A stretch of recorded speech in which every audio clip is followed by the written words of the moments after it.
Como assim? Como assim? Como assim? Como assim? Como assim? Como assim? Como assim? Boa noite novamente, então, aos irmãos. Nós vamos, como o pastor Ricardo já falou, já apresentou o tema, nós vamos falar sobre as versões que nós temos na nossa língua, na língua portuguesa, sobre a Bíblia, tá bom? Então, você pode, como já foi incentivado, colocar suas perguntas aí, interagir conosco na medida que a gente vai conversando e falando, se surgir alguma dúvida, tá bom? Muito bem, talvez você tenha dúvida sobre esse assunto, talvez tenha curiosidade sobre esse assunto, porque é muito comum nós estarmos hoje em dia, por exemplo, na igreja, no domingo, e o pastor está lendo uma Bíblia lá na frente, ou alguém que vai fazer uma leitura que é diferente da sua. Então você fala assim, mas por que existe essa diferença? Por que as palavras aqui são diferentes? Por que as frases são construídas diferentes? Qual é a diferença entre uma versão e outra? Como isso aconteceu? Como isso se desenvolveu na história da Bíblia aqui no Brasil? Ou da Bíblia em língua portuguesa? Então eu quero traçar esse nosso estudo panorâmico, bem breve, em dois momentos. No primeiro momento a gente vai olhar um pouquinho para a história.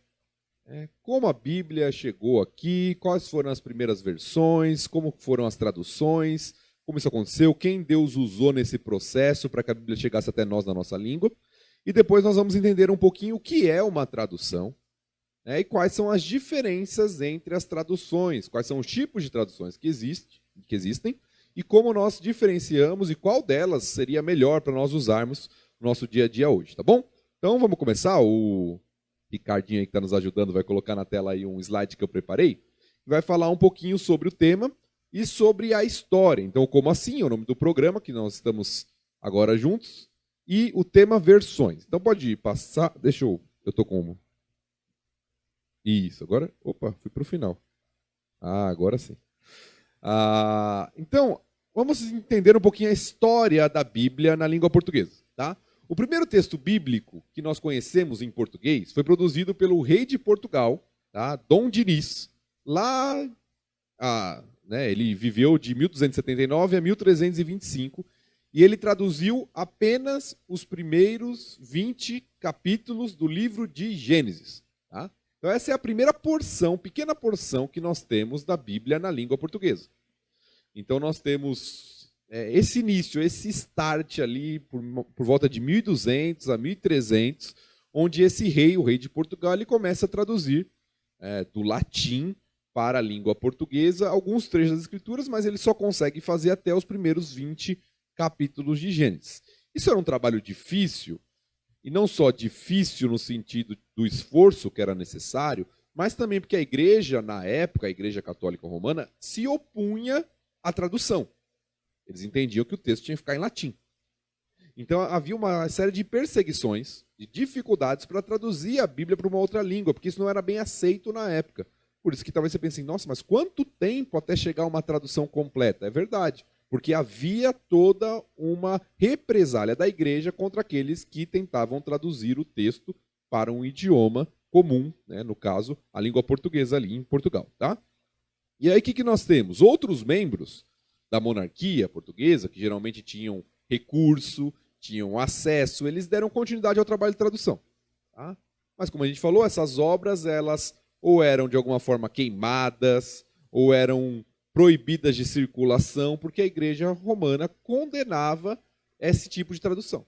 Para a Igreja Católica Romana da época, a única tradução que valia era a tradução em latim. Nós sabemos que o texto bíblico não foi escrito em latim, vamos falar disso daqui a pouquinho quando a gente fala da tradução.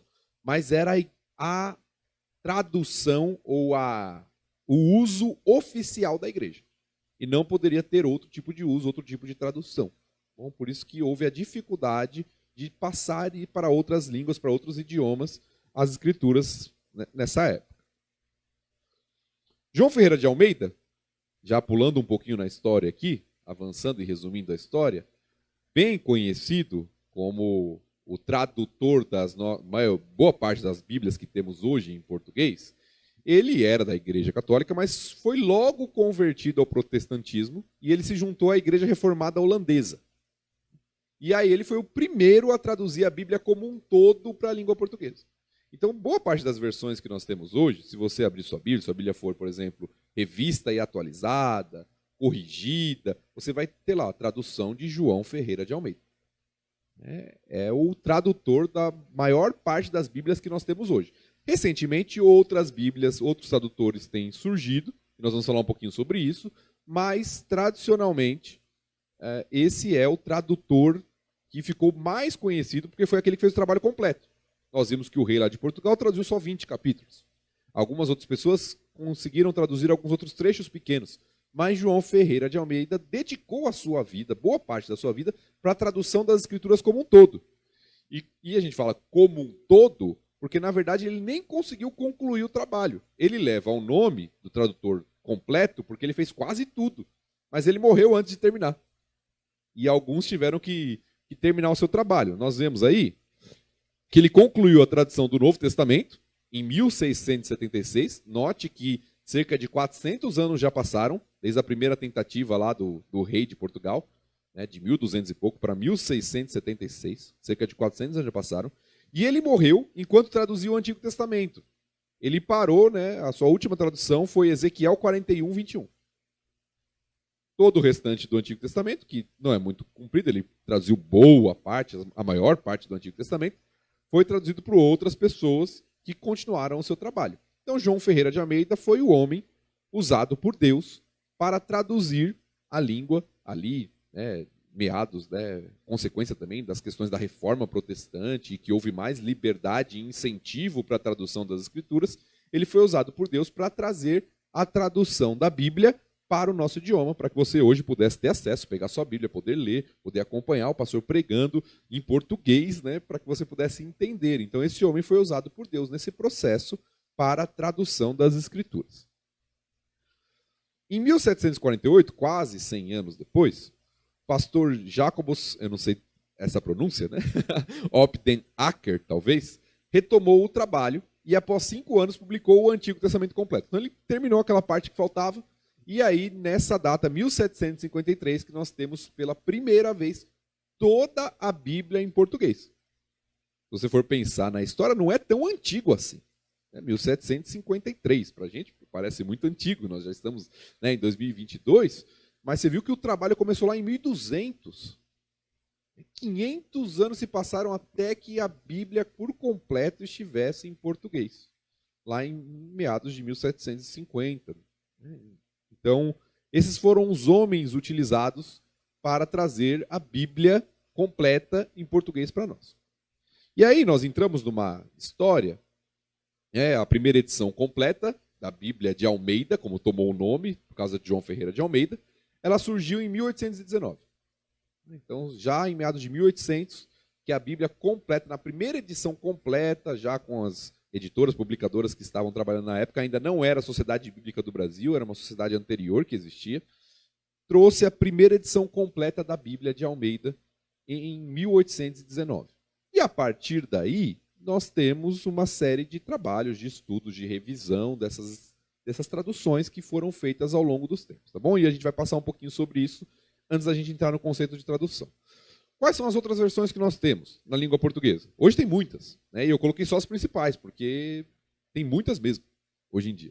Algumas que a gente vai considerar tradução, outras não, daqui a pouco a gente vai falar sobre o conceito de tradução, mas nós temos outras versões. A primeira delas, depois da Bíblia de Almeida, foi a tradução brasileira, já nos anos 1917, e ela não é mais impressa atualmente. Então, se você tiver, é uma relíquia, tá bom?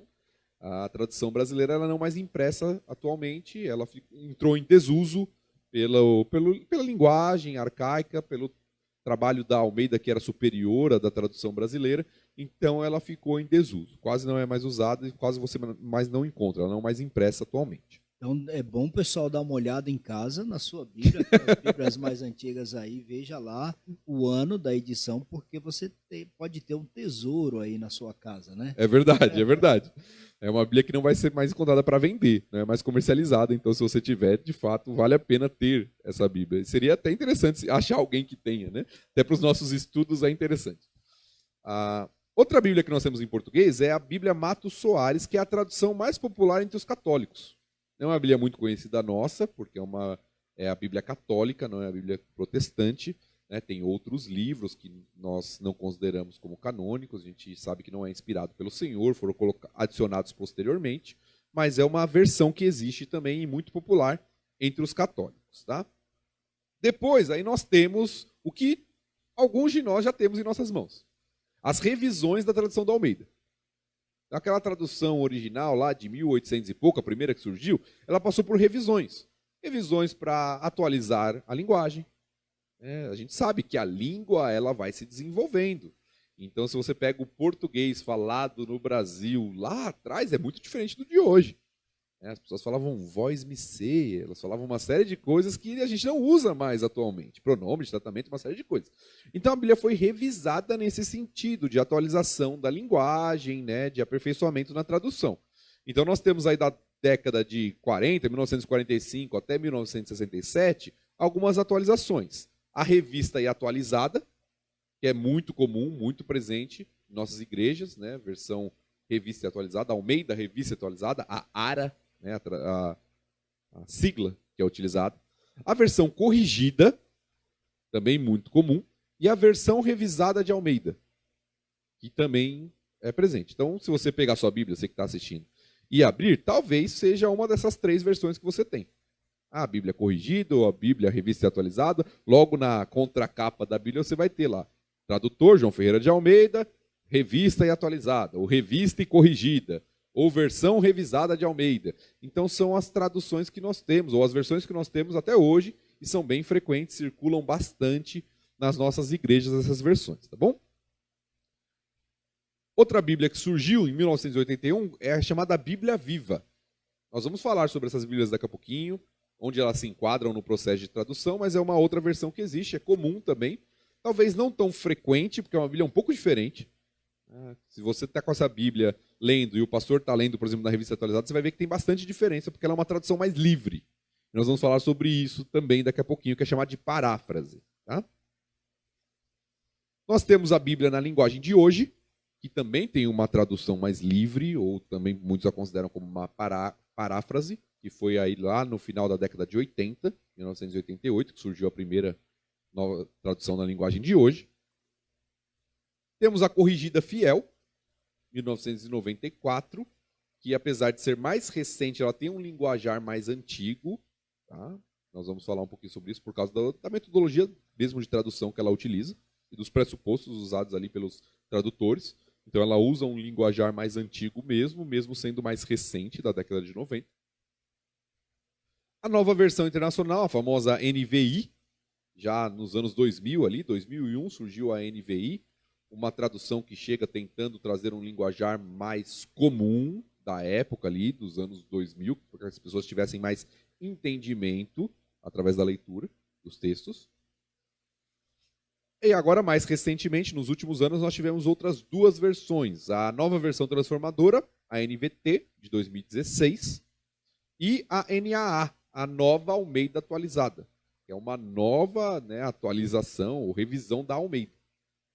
Então nós temos aí a Bíblia Nova Almeida atualizada de 2017. Essas são as principais versões que nós temos em português das Bíblias. Bom, como eu falei, você encontra outras, algumas bem diferentes por outro tipo de metodologia de tradução, mas essas são as principais versões. Se você tem uma Bíblia na sua casa, provavelmente uma dessas é a Bíblia que você usa. 99% das pessoas aí vão ter uma dessas Bíblias aí na sua casa, para o seu estudo, para a sua leitura, para o acompanhamento no culto e uma série de coisas. Tá? Então esse é um pouquinho da história, bem panorâmico por causa do nosso tempo, mas um panorama aí da história da Bíblia em português, da Bíblia em língua portuguesa. E agora eu acho que a parte mais importante, vamos falar assim, do nosso estudo, que é entender o que é uma tradução e por que existem tantas versões e quais as diferenças entre elas e quais delas nós devemos usar ou não devemos usar, quais são as vantagens de um tipo ou de outro tipo de tradução. Então eu quero passar também de maneira panorâmica e breve com vocês um pouquinho sobre o conceito de tradução. Tá? O que é uma tradução? Eu peguei uma definição bem simples aqui, tá, de um autor que trabalha nesses livros sobre tradução. Ele diz o seguinte, Raymond Elliott: tradução é o processo de começar com alguma coisa, seja escrita ou oral, em uma língua, que a gente chama da língua original, e expressá-la em outra, que a gente chama de língua receptora. Basicamente, o processo de tradução é esse. Vamos contextualizar para ficar mais simples aqui. Eu tenho um texto em inglês. O inglês é a língua original. E eu vou traduzi-lo para o português, que será a língua receptora. Não se restringe a textos, como a gente falou. Pode ser algo que alguém está falando, a tradução. De fato, tem um tradutor, né, interpretando ali, falando o que alguém está discursando. Ou uma música, em inglês, por exemplo, que você vai traduzir para o português. Então, esse é o processo de tradução. É começar algo com um idioma que a gente chama de original e expressá-lo na língua das pessoas ali que vão ouvir e conhecem melhor o idioma, que é a língua receptora. A Bíblia, ela foi escrita em 3 idiomas originais. O hebraico, quase a totalidade do Antigo Testamento, é escrito em hebraico.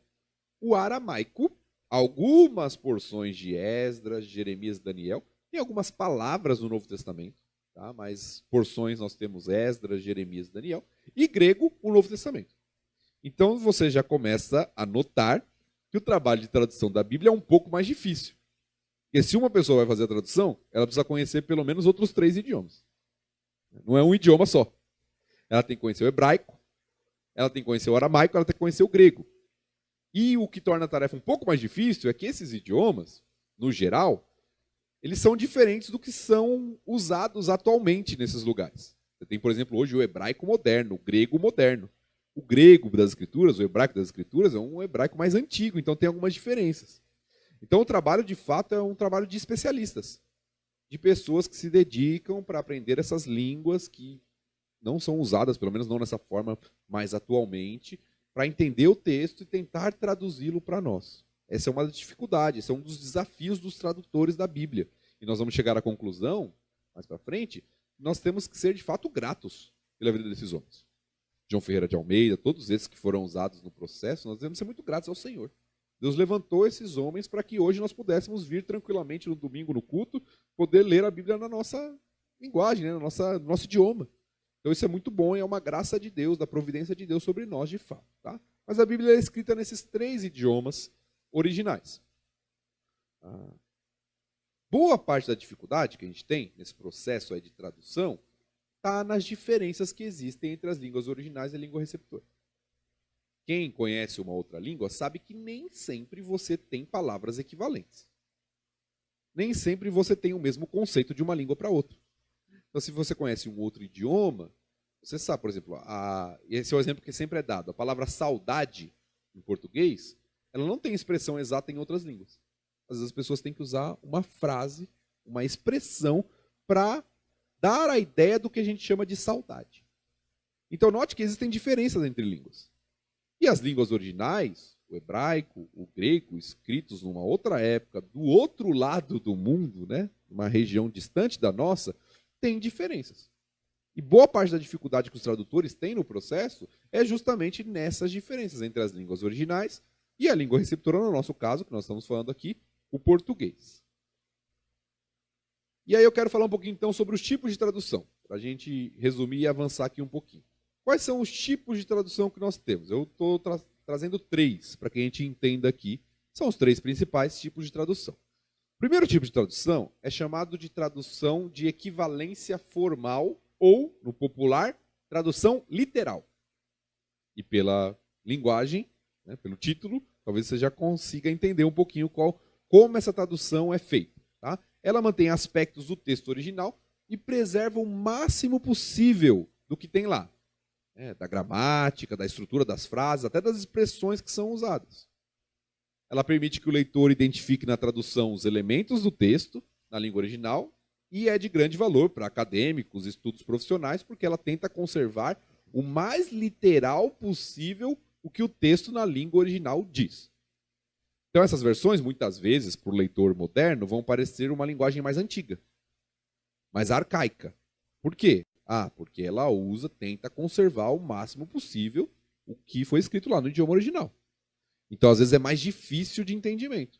Eu pego aquela Bíblia, pego aquele termo é difícil. Por quê? Porque está tentando traduzir literalmente.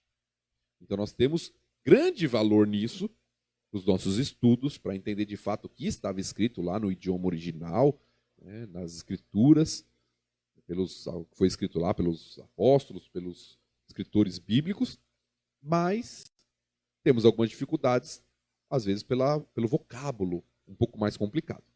Esse é um tipo de tradução que é usada nesses estudos sobre traduções que esses estudiosos que traduzem as escrituras fazem.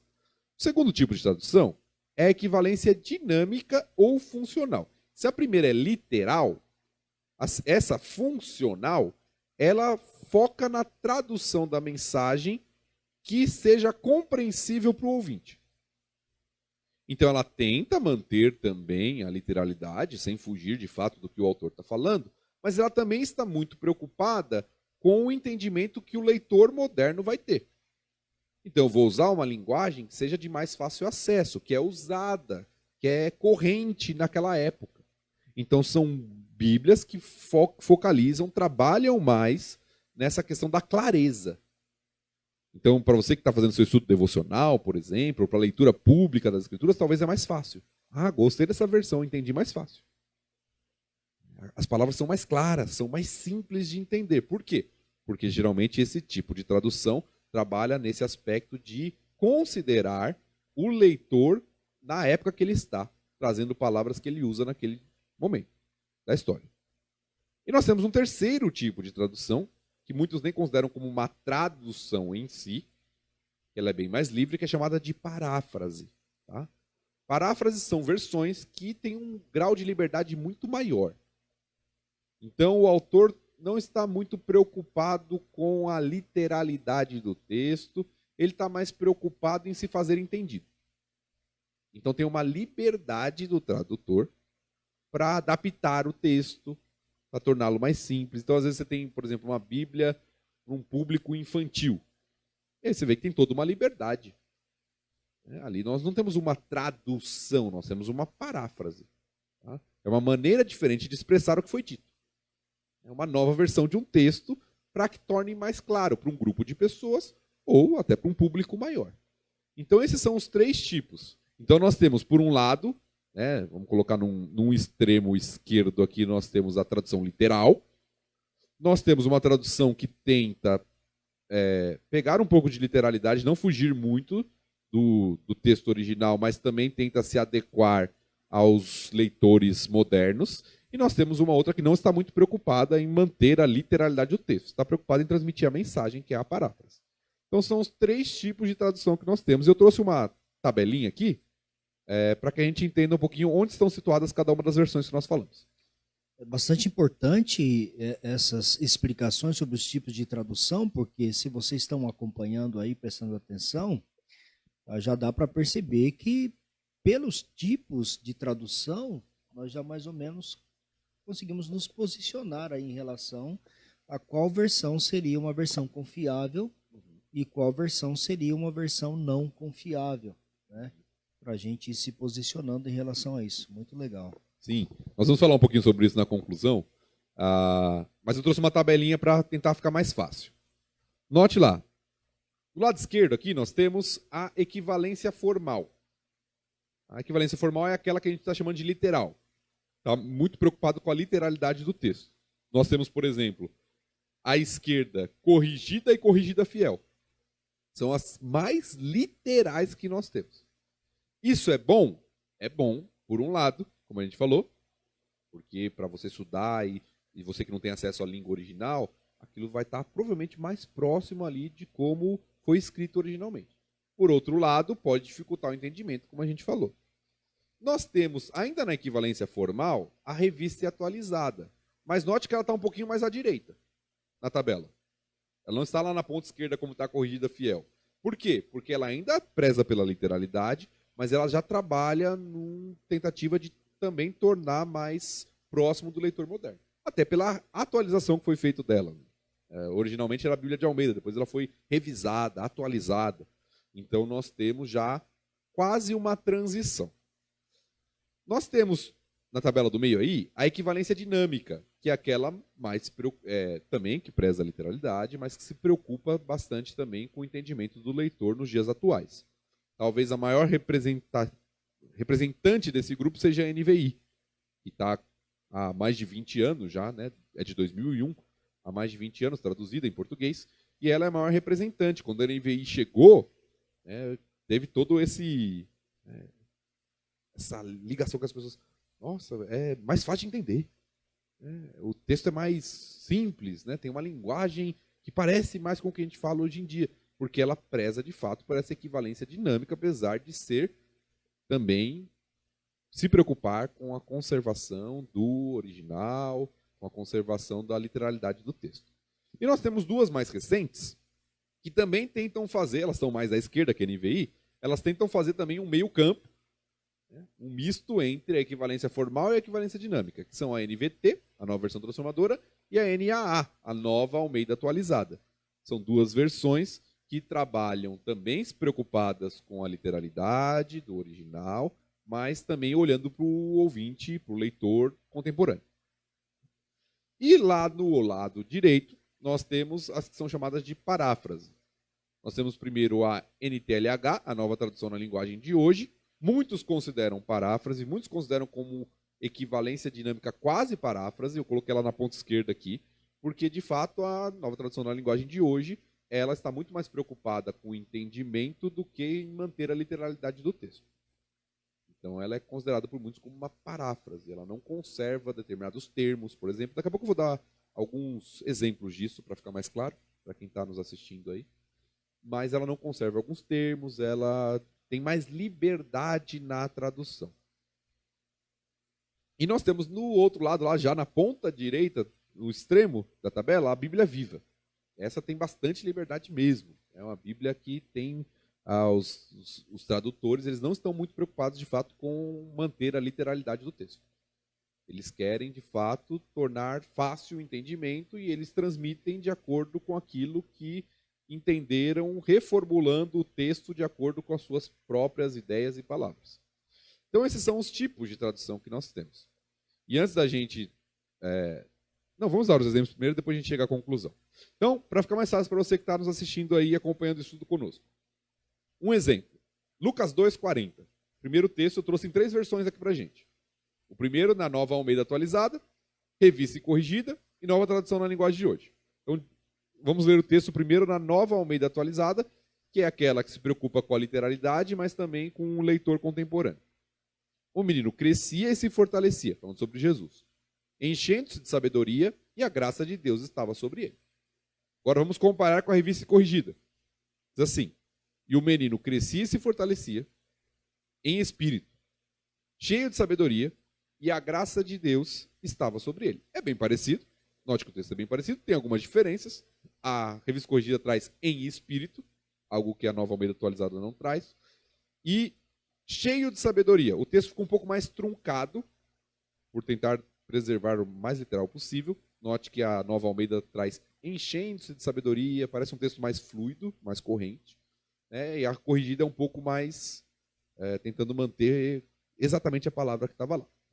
E a nova tradução na linguagem de hoje. O menino crescia e ficava forte. Tinha muita sabedoria e era abençoado por Deus. Você note que tem já agora algumas diferenças maiores. Ficava forte, paralelo com se fortalecia, não é tanta diferença assim. Mas o que me chamou a atenção nesse trecho que eu estou trazendo é que, em vez de usar a palavrinha graça, que é a palavra no original lá, a graça de Deus estava sobre ele, nas 2 versões anteriores, é traduzido como era abençoado por Deus. Note como é mais livre. O tradutor entendeu que a graça de Deus significava bênção e traduziu como abençoado em vez de a graça de Deus estava sobre ele. Então esse é o exemplo da nova tradução da linguagem de hoje e como ela é mais livre na sua tradução do texto ali no original. Outro exemplo. 1 Samuel 24:3. Esse é um exemplo para mostrar, trouxe esse exemplo para mostrar que nem sempre a literalidade nos ajuda. Olha aqui. E chegou a uns currais de ovelhas no caminho, onde estava uma caverna, entrou nela Saul a cobrir seus pés. Essa é a corrigida fiel. Uma linguagem bem focada na literalidade. Cobrir seus pés. Isso aqui é uma expressão idiomática, eu vou chamar de expressão idiomática. É uma expressão que era usada para representar algo. Então, por exemplo, a gente fala assim hoje em dia, pôs os pés pelas mãos. Ou alguma expressão do tipo. Quem não é do idioma tenta traduzir isso, não faz sentido. Porque é uma expressão. E isso era uma expressão, cobrir seus pés. O que é cobrir os pés? Saul entrou na caverna para cobrir os pés, o que aconteceu? Estava com frio? Né? Não tinha meia? Né? O que está acontecendo? Cobrir seus pés. O que é isso? Note que a NVI traz já o significado da expressão. Ele foi aos currais de ovelhas, que ficavam junto ao caminho, havia ali uma caverna e Saul entrou nela para fazer suas necessidades. Cobrir os pés era uma expressão idiomática usada para falar que a pessoa tinha que fazer suas necessidades. Então, note que na versão que está mais preocupada com a literalidade, que é boa, como a gente falou, ela tem o seu grande valor, mas nem sempre o entendimento fica claro para o leitor. O que é cobrir os pés? Talvez alguém que não conheça vai ler e não vai entender o texto. Nesse caso, absolutamente não fica claro de forma alguma. Exato. Né? Que é uma expressão. É uma expressão que não é conhecida da nossa língua. Como muitas vezes tem, por exemplo, como a força era representada na antiguidade, lá no Antigo Testamento, pelo chifre. O animal que tinha força era um animal que tinha chifre. Então, às vezes, quando vai falar, por exemplo, do poder de Deus, as Escrituras falam do chifre de Deus, literalmente. Então, não dá para você traduzir, às vezes, literal, por quê? Porque a gente não vai entender, que é diferente do nosso contexto. Último exemplo que eu trouxe aqui para a gente, de Filipenses 2:1. Se há, pois, alguma exortação em Cristo, alguma consolação de amor, alguma comunhão do Espírito, se há entranhados afetos e misericórdias, aqui a ARA, revista atualizada, que tenta ser mais literal, mas que também tenta considerar o entendimento do leitor moderno, mas note que ela usa um termo que é diferente para a gente, entranhados. E entranhados vem da ideia de entranhas mesmo. Né? Talvez se a gente fosse falar na nossa língua hoje, a gente ia falar do fundo do coração. Mas para o judeu, a sede dos sentimentos, das emoções, não era o coração, eram as entranhas. Então, se há entranhados afetos e misericórdias. Agora, note a versão viva, que é uma paráfrase, como a gente falou, bem livre. Olha como é diferente o texto. Existirá algo assim, como cristãos que se animem uns aos outros? Vocês me amam bastante para quererem ajudar-me? Significa algo para vocês o fato de sermos irmãos no Senhor, partilhando o mesmo Espírito? O coração de vocês está cheio de ternura e compaixão? Note que é bem diferente. Nem parece que é o mesmo texto que a gente está lendo, né? Verdade. É bem diferente. Tem uma liberdade de tentar traduzir o que o texto estava dizendo lá numa linguagem que seja comum para os nossos dias hoje. Então, esses são os tipos de tradução. Que nós temos alguns exemplos para que fique mais claro aí para você, que nós estamos estudando. E aí eu quero trazer algumas conclusões. Antes da gente ter algum momento de pergunta, se alguém perguntou algo... Lembrem-se que você pode fazer pergunta, escreve aqui no chat, qualquer dúvida, manda a sua pergunta, que assim que o pastor terminar, ele estará aqui para responder e tirar qualquer dúvida, tá bom? Então fique à vontade em fazer uma pergunta sobre algo que você talvez não entendeu, algo que não ficou muito claro para você, tá bom? Isso, fique bem à vontade para isso, tá bom? Então, eu trouxe 3 conclusões para a gente tirar aqui sobre isso, tá? Primeiro, nós já adiantamos, devemos ser gratos a Deus pela Bíblia em nosso idioma e pelo trabalho desses homens. Gratos ao Senhor, por muitos anos, a igreja na história teve dificuldades com relação a isso, como a gente falou, a igreja católica romana muitas vezes perseguiu traduções de idiomas e as pessoas não tinham acesso fácil às escrituras. Hoje é uma bênção, não é mesmo, meu irmão? Você tem a Bíblia aí na sua mão, no seu celular, você tem a Bíblia em papel, você tem a Bíblia com tanta facilidade, de tantas formas que você pode estudar, e a gente tem que ser grato a Deus porque Deus usou homens como esses para trazer a Bíblia até nós. A tradução da Bíblia no nosso idioma é uma bênção, e nós devemos ser gratos ao Senhor por isso. Segunda conclusão, devemos buscar entender o texto com clareza e fidelidade. E aqui eu acho que é um ponto importante, dentro daquilo que a gente falou.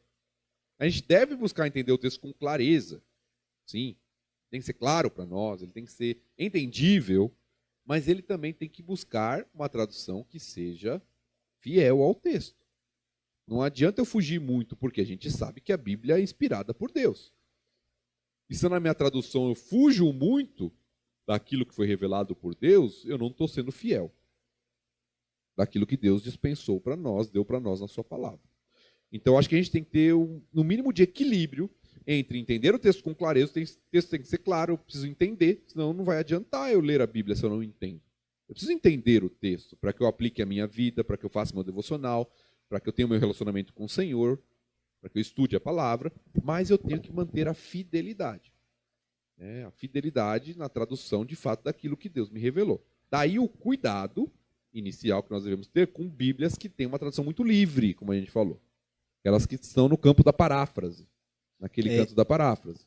É isso que eu iria perguntar para o irmão. Então, essas versões que tendem a ser mais livres, com o objetivo, claro, de tentar tornar o texto mais claro para o leitor, elas correm esse risco de perder a ideia principal do texto. Sim. E assim caminhar para um erro de interpretação. Sim. O que não é algo que nós devemos, não é um risco que nós devemos correr, nós devemos nos proteger em relação a isso. Então há esse risco nessas versões. Há esse risco. Porque a preocupação não é em manter exatamente a literalidade, a fidelidade, a preocupação é em passar o entendimento. E entenda o seguinte, todo processo de tradução, ele é um processo difícil, como a gente falou. E o tradutor está trabalhando naquilo. Então, quanto mais minucioso e mais preciso ele tenta ser, para nós, em certo sentido, é melhor. Então, algumas versões que caem para esse campo de muita liberdade podem, de fato, nos trazer um problema. Eu não diria que elas são totalmente desprezíveis. Não estou falando para você, você tem uma tradução da sua casa, joga fora. Não estou falando disso, tá bom? Mas que nós devemos saber que tipo de tradução temos na nossa mão. E talvez, se formos ler algo nessa versão, talvez até fazer um trabalho comparativo. Deixa eu ver aqui porque, como a gente falou, por exemplo, aquele texto lá que fala era abençoado em vez da graça de Deus. Eu acho que é um destaque do texto que não deveria ter sido tirado. Ou quando você está lendo a sua Bíblia e encontra lá um termo, por exemplo, como chocarrices. Que é um termo antigo. E aí você pode, numa outra versão, entender melhor. Essa é a conclusão que eu ia chegar, na verdade. O ideal para o estudo, é claro que para a leitura pública, no culto, uma igreja pode adotar uma versão oficial ou não, isso fica a critério da igreja. Tá? Às vezes facilita para todo mundo ler na mesma versão, mas não é... Às vezes até a multiplicidade de versões até ajuda no entendimento. Então isso fica a critério de cada igreja local. Mas o cuidado, de fato, para que a gente consiga... Quando a gente está estudando, se você quer estudar a Bíblia, aprender a Bíblia, né, e o desafio, o terceiro é justamente nos aprofundar, né, devemos nos aprofundar no estudo da palavra de Deus, para entender cada vez mais sobre Deus e seu plano para nós. Se você quer fazer isso, o ideal é que você tenha mais de uma versão na sua casa. Pega uma versão mais literal, como a revista atualizada, como a revista corrigida. Pega uma versão mais contemporânea, que mantém certa fidelidade ao texto, como a gente falou, como a NVT, como a Nova Almeida atualizada, como a NVI, e estude junto, olha aqui, ó. Olha essa nuance que esse texto traz aqui, olha essa questão aqui. Essa palavra não entendi, essa outra palavra aqui está interpretando melhor. Então, quando a gente vai estudando a Bíblia, ter até acesso a mais de uma versão como nós temos em português é uma bênção para nós, para que a gente possa entender melhor o texto. Né? Sempre com a ressalva e com o cuidado que nós falamos, do cuidado com aquelas Bíblias que não estão muito preocupadas com a tradução, mas apenas com a expressão da ideia contemporânea. Muito bem, tá aí a explanação, muito boa, muito legal, muitas informações. A gente nem vai voltar lá para a história, porque dá vontade de fazer um monte de perguntas sobre João Ferreira de Almeida, né? Quando você começa a ouvir isso. Mas eu sei que o irmão não é um especialista em João Ferreira de Almeida, né? Não é um estudo aqui sobre o personagem, mas damos graças a Deus pelo trabalho desse homem, com certeza muito importante para nós, um instrumento de Deus. Agora, nos preocupamos bastante com essas questões, por isso tem surgido a cada tempo novas versões, e nós sabemos, de acordo com aquilo que foi compartilhado aqui pelo pastor Tiago, que há perigos e que, portanto, precisamos ser cuidadosos, não é simplesmente pegando e abraçando qualquer versão. É importante ser cuidadoso, usar de critérios, porque há riscos de você, de repente, ter uma versão que não tem tido esse cuidado e essa preocupação de interpretar os textos bíblicos como eles são. Então, por isso, trouxemos o pastor Tiago para trazer essa explanação e esses esclarecimentos. Você pode fazer pergunta, tá bom? Talvez você tenha uma versão aí na sua casa de uso, tem dúvidas, faça a sua pergunta, um termo, o que for, mande aí no chat a sua pergunta. Pastor Tiago, nós, de forma assim, geral, temos usado, estamos sempre entre essas versões para o nosso uso. Versão atualizada, versão corrigida alguns também a NVI. A minha pergunta para o irmão é o seguinte, são duas perguntas, e eu creio que são perguntas das pessoas que estão nos acompanhando também. Entre essas versões citadas, tem a que nós já usamos, mas às vezes não temos informações como as que foram passadas hoje. Entre essas versões citadas, há algumas mais recomendáveis, tendo em vista essa preocupação com a interpretação do texto, que você recomendaria, e há aquelas onde você vê muito perigo, que você não recomendaria para o uso, a não ser para ter, para uma comparação, um estudo. Certo. Dentre as que você citou, que vocês usam aqui, eu acho que são 3 boas versões que trazem até certo equilíbrio, porque a corrigida seria a mais literal, por exemplo, aquela que a gente leu lá do cobrir os pés. A revista atualizada é um meio termo, ela também é mais literal, mas ela é um pouquinho já mais pensando no leitor contemporâneo. E a NVI, que é mais recente, inclusive dos anos 2000, ela também é uma Bíblia bem traduzida, fiel, olhando para o leitor da época.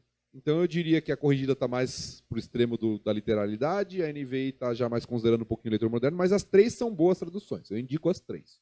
Né? Lá na igreja, o nosso costume também é usar principalmente a revista atualizada e a NVI. São as duas, principalmente, que nós usamos. Lá, que os irmãos têm e que nós usamos mesmo, né? Em estudos e tudo. Então, são boas versões. Do que nós citamos aqui, nós temos outras boas versões. Algumas mais literais, como a gente falou. Outras mais contemporâneas, que saíram atualmente, mas também têm se mostrado boas traduções, como a NVT e a Nova Almeida atualizada. Que são boas versões. E eu, particularmente, tenho minhas ressalvas, né, com a Bíblia Viva, principalmente, que é bem... a gente viu na última leitura do texto, ela vai para um extremo, assim, que quase não é uma tradução. Muitos não consideram tradução, inclusive. Consideram, que a gente usou lá o termo paráfrase, como não tradução. E a linguagem de hoje, que também, menos que a Bíblia Viva, mas que também é uma paráfrase e não está tão preocupada com a literalidade do texto. Então, como eu disse, às vezes com um trabalho comparativo é até interessante, mas a única Bíblia que você vai ter para estudar, eu não recomendaria.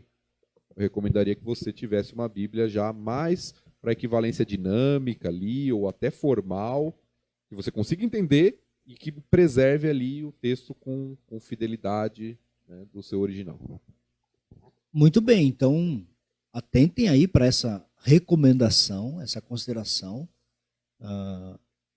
dessas duas versões, que são versões não recomendadas para o uso pelos perigos, por se tratarem de versões que não estão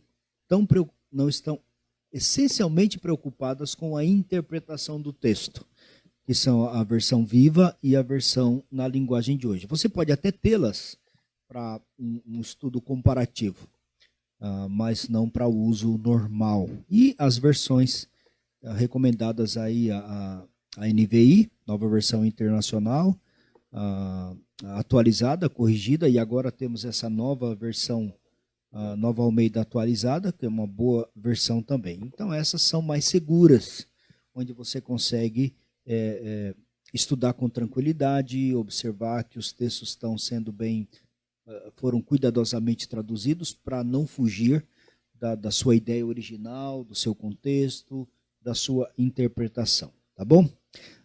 Me ajudem aí se está chegando perguntas, tá? Chegou uma pergunta aqui, a irmã Flávia Fonte está fazendo uma pergunta, eu vou ler essa pergunta para o pastor Tiago, ele vai responder para você. E as Bíblias de estudo? Alguma recomendação ou pontos de atenção? Ótima pergunta. Ótima pergunta, Flávia. Bíblia de estudo, você tem, essas versões que nós falamos, você tem várias Bíblias de estudo de várias versões, tá? Quando a gente fala de versão, é diferente da Bíblia de estudo mesmo. Então, por exemplo, você tem Bíblia de estudo MacArthur, Bíblia de estudo anotada. Bíblia de estudo são Bíblias de estudo, elas vão usar uma versão. Você tem a Bíblia de estudo da NVI, você tem a Bíblia de estudo da NVT, você tem a Bíblia de estudo na linguagem atualizada, Shed eu acho que é atualizada, se eu não me engano. Né? Então, nós temos várias Bíblias de estudo. Mas a versão é uma dessas que a gente falou. Agora, qual a vantagem da Bíblia de estudo? Como o nome diz, ela vai trazer alguns recursos que vai facilitar o seu estudo do texto.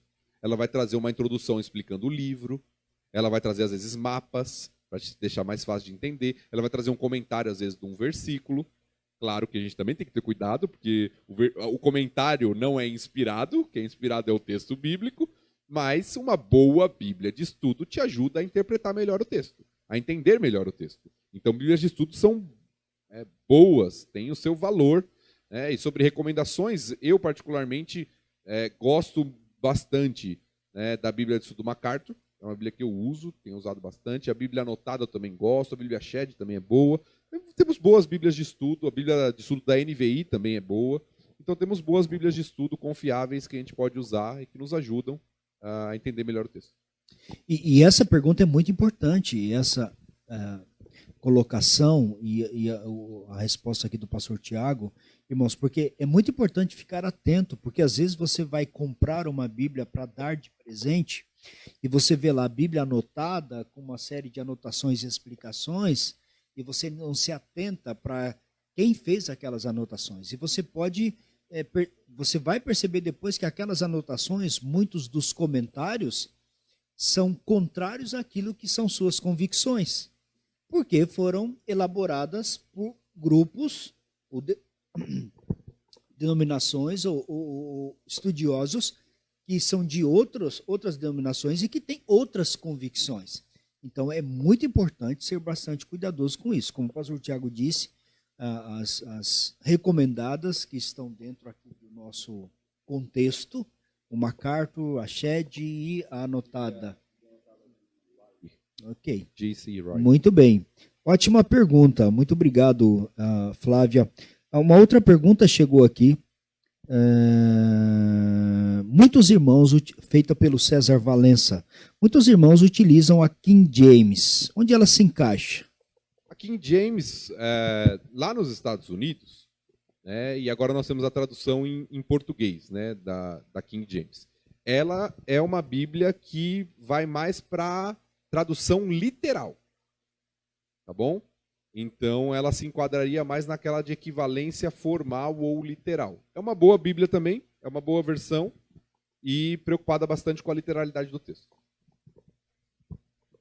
Eu vou pedir para você repetir, pastor, que eu estava aqui. Tá. Que eu disse que a King James, na verdade, ela é uma Bíblia antiga lá nos Estados Unidos, que recentemente tem sido feito um trabalho de tradução para português seguindo a linha lá da King James nos Estados Unidos. E é uma linha que segue mais para literalidade. Ela é uma boa também, a versão, vale a pena, tá? Mas é uma linguagem um pouco mais antiga, vamos colocar assim, prezando mais a literalidade, que é uma boa versão também. Essa versão é aquela que houve a anotação que foi muito usada nos anos 80, eu, inclusive tive uma do Scofield, ou não? Não. Não. Ela lá nos Estados Unidos ela é muito antiga, e ela tem, alguns têm traduzido com o nome agora, King James, para usar o nome lá dos Estados Unidos. Mas, na verdade, ela é próxima à nossa corrigida fiel. Ok.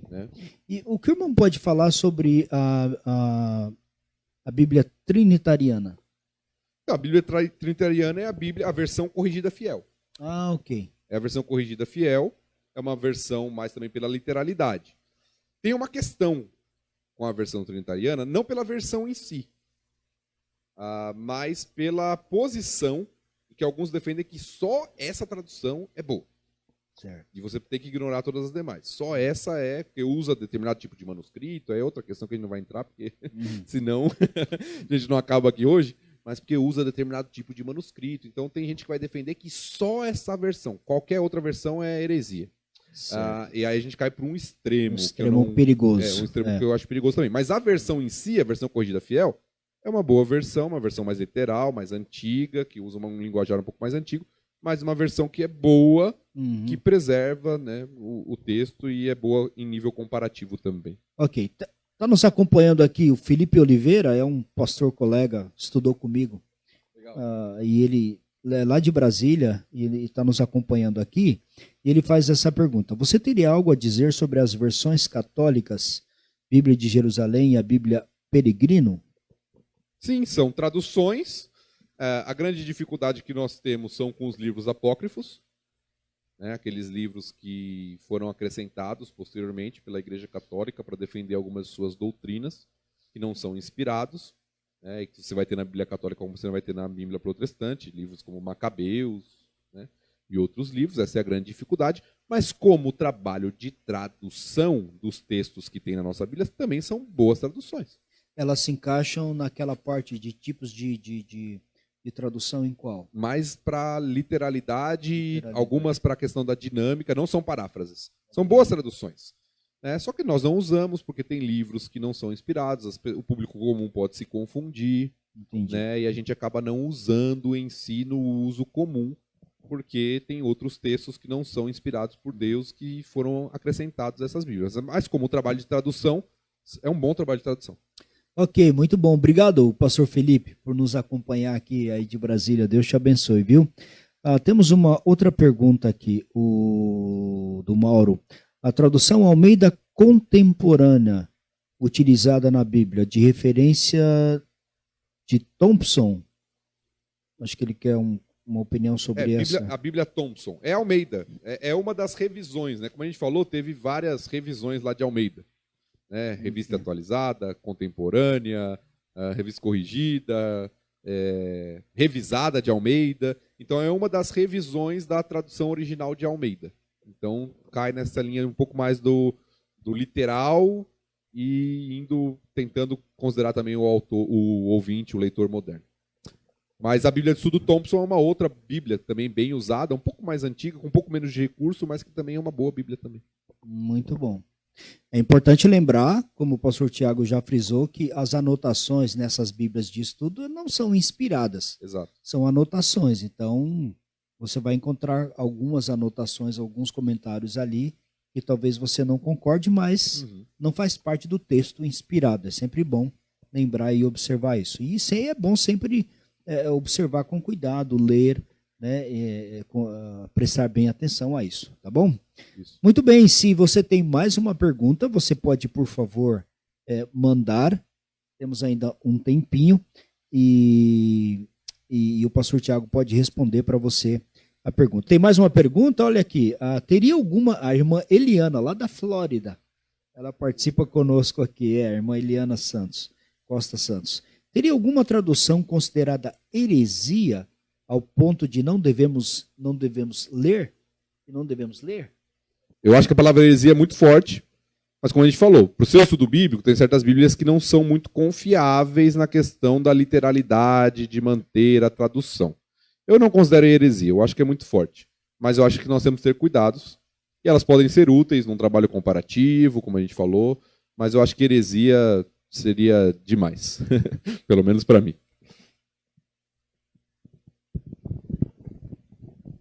Muito bem.